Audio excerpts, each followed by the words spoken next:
All right, hello and welcome to the MegaMonsterCast, where we're going to talk about a little lore of Evangelion.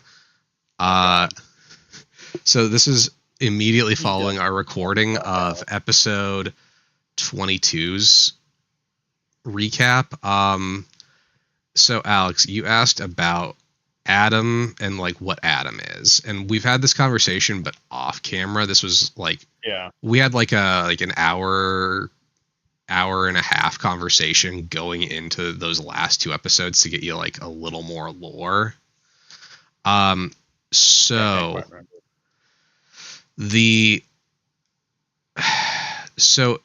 Evangelion's premise is there's these things out in space that basically terraform planets and set up life there. For what purpose? Do we know? 'Cause they're basically spread life. Yeah, they're like, this is some grand experiment for them, more or less. Like, making life is just some sort of grand like exercise for them to see what'll happen. Oh, goody. Yeah. I'd love to see that being the driving mission. Yep. So before the series started, these beings basically launch these like progenitor beings in more or less capsule, like giant spherical capsule things into space. That's what the geofront is. That's what's in Antarctica. Where after a period of time, whatever's inside of it becomes active and sets up life on the Earth. On whatever planet they end up on. And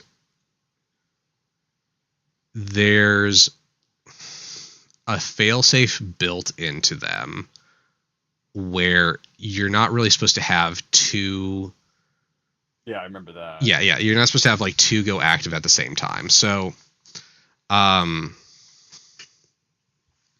two of them landed on Earth. Adams lands in Antarctica, and Lilith, the other one that we find out is the one in the basement, lands in Japan. Her pod basically is the geofront that she's locked up in the bottom of. Why is she Ava-sized and Adam is mouse-sized? Adam at one point was Ava-sized. We see him a couple times Ava-sized when he is radiating light in flashbacks. That he's the giant being of light that Misato sees. Yep. So they're not creating life; they're actively being there to destroy it too. No, actually. So well, then why have a huge mech? No, so their only means of like their only purpose for existence is to spread their specific type of life. And if that involves genocide? Okay, no, like 100%. They don't even understand the concept of what they're doing until like about this point in the series. Like, they kind of start to get an inkling that they're going up against some sort of form of intelligent life a little before Shinji goes into the Shadow One. And they become increasingly more aware that humanity isn't like some sort of primitive life that developed on Earth naturally, that it is probably caused by some other starter being. A different seed. Yep. And that... Joke's on you, it's evolution, bitch. Yep. No, it's Lilith. No, it's Lilith. Yep. So, Evolution doesn't exist. Everyone knows it's Lilith. Yeah. So we also talked a little bit about the two that land, Adam and Lilith. Adam lands first, but Lilith goes active first. And there's supposed to be a failsafe built into these things that if one of them goes active on the planet, the other one is supposed to stay dormant forever. It's never supposed to activate itself. So Lilith goes active before Adam. Adam is supposed to stay dormant forever. Cut to 2000, I think, right? 2000 was the year. I think it was 2001? Whichever. Humanity fucks around and finds out by accidentally causing Adam to go active, which sets up the entirety of the rest of the series, because all the angels we're running into are the various forms of life that Adam's generated.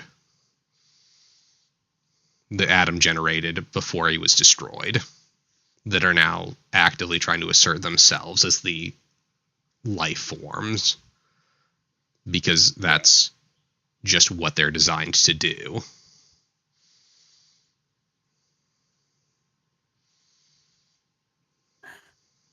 So they're not necessarily intelligent. I wouldn't say, and sneaky. I would say the first one that's kind of intelligent is the shadow one that Shinji sinks into, and it's tough to say what level of intelligence each one of them has after that. But Until we get to our best boy. Yeah. Who's super intelligent. yeah, obviously Kuwar is the one exception where like he's clearly at least human intelligence, if not higher.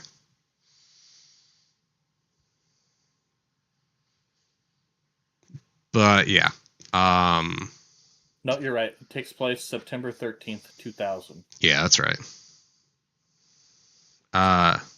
2 days late. Mm-hmm. So, yeah, Adam is basically just a progenitor of life.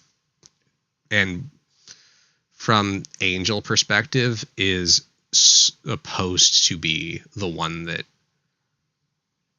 creates life on Earth. It's just Lilith usurps that by going active before he did, even though his pod lands on Earth first. Yeah, I remember the order of things, just not like the incongruency between the form of Adam and the form of Lilith. Yep. And then we'll get into some other interesting stuff where there's going to be like a couple things they'll bring up in the movie where I get some of the naming behind it, but I don't 100% agree with like one particular detail. And like it's not like I don't like I bow to Ano, but this is like one of the few like I have a tiny little nitpick on things where I'm like, this irks me just a tiny bit because I don't think this is accurate to what it was originally postulated as. But it's, again, I'm willing to acknowledge it's not my art, so I don't get a say in it. Fair enough. Yeah, that was the lore behind Adam and what he is, and now he's just a part of Gendo's hand. Yeah. Disgusting. Ew. Oh, dude, it's You know real what the hand gross. does. Dude, it's super Yeah, gross. you see it.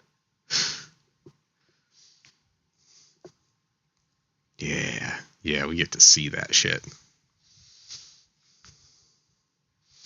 Yeah, is there anything else you wanted to ask about before we call this one? No, I think that answered my burning question about Adam.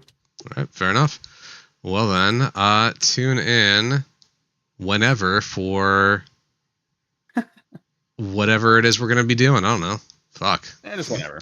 Yeah, we'll have at some point we'll have our chronological experience of the last part of Evangelion, where we'll watch the movie up until where the last 2 episodes take place, and then we'll Finally, watch something's those gonna again. matter.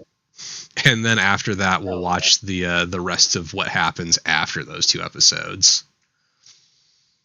Hell yes. Anyway, yeah, tune in for that. I don't know when it's going to be just yet, but tune in for that one. Bye We're bye. gonna figure it out. Bye now.